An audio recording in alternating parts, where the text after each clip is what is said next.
भाइयों और बहनों, जय श्री राम। आज हम लेकर आए हैं वह पावन कथा जिसे सुनने मात्र से पाप मिटते हैं और जीवन में धर्म, साहस और शांति का संचार होता है। यह है श्री राम जन्म की पावन कथा, रामनवमी महोत्सव। त्रेता युग के समय अयोध्या नगरी पृथ्वी पर स्वर्ग के समान थी। सरयू नदी के तट पर बसी यह पावन नगरी इक्ष्वाकु वंश की राजधानी थी। इसके महाराजा थे राजा दशरथ। दशरथ अत्यंत धर्मात्मा, न्यायप्रिय, दयालु और प्रजा वत्सल थे। उनकी प्रजा उन्हें पिता समान मानती थी।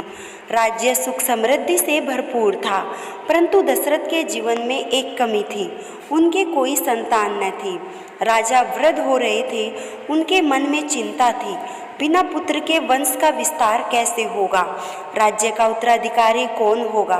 तभी उनके गुरुदेव महर्षि वशिष्ठ ने सलाह दी, महाराज आप पुत्र कामिष्ट यज्ञ कराइए, इससे आपको निश्चित ही संतान प्राप्त होगी। दशरथ ने ऋषि ऋष्यशृंग को आमंत्रित किया और अयोध्या में भव्य यज्ञ कराया। यज्ञ पूर्ण होने पर अग्निदेव प्रकट हुए। उन्होंने दशरथ को दिव्य खीर का पात्र दिया। दशरथ ने वह खीर अपनी तीनों रानियों कौशल्या, केकई और सुमित्रा को प्रसाद स्वरूप दी। कौशल्या के गर्भ से जन्मे श्री राम, केकई के गर्भ से जन्मे भरत, सुमित्रा के गर्भ से जन्मे लक्ष्मण और शत्रुघ्न। चैत्र मास की शुक्ल पक्ष की नवमी तिथि मध्याह्न के समय पुनर्वसु नक्षत्र और कर्क लगन में मर्यादा पुरुषोत्तम श्री राम का जन्म हुआ। पूरा अयोध्या नगरी उत्सव मनाने लगा।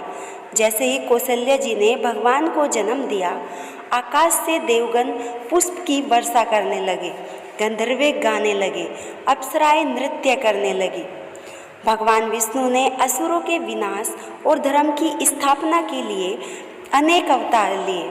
जब राक्षसराज रावण का अत्याचार चरम पर पहुंचा, तब धरती भार से व्याकुल हो गई। देवताओं ने भगवान विष्णु से प्रार्थना की। तब उन्होंने आश्वासन दिया, मैं त्रेता युग में अयोध्या में अवतार लूँगा और रावण सहित सभी दुष्टों का नाश करूँगा।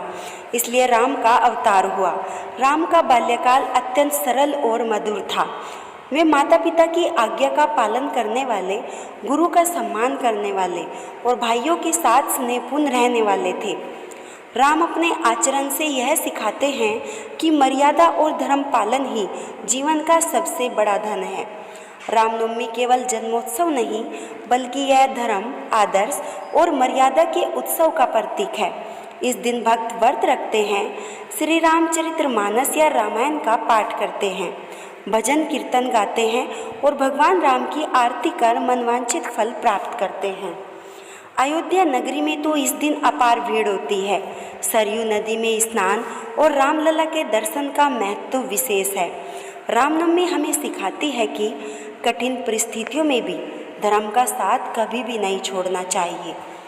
माता पिता की आज्ञा का पालन ही संतान का सबसे बड़ा कर्तव्य होता है। समाज में आदर्श पुरुष या स्त्री वही है जो सत्य, करुणा और मर्यादा को जीवन में धारण करे। हे भक्तों, श्री राम के जन्मोत्सव की यह कथा यदि आपके हृदय को स्पर्श करे तो इसे दूसरों तक भी पहुँचाए। श्री राम की महिमा सुनने और सुनाने से ही पाप नष्ट होते हैं और जीवन में शुभता आती है।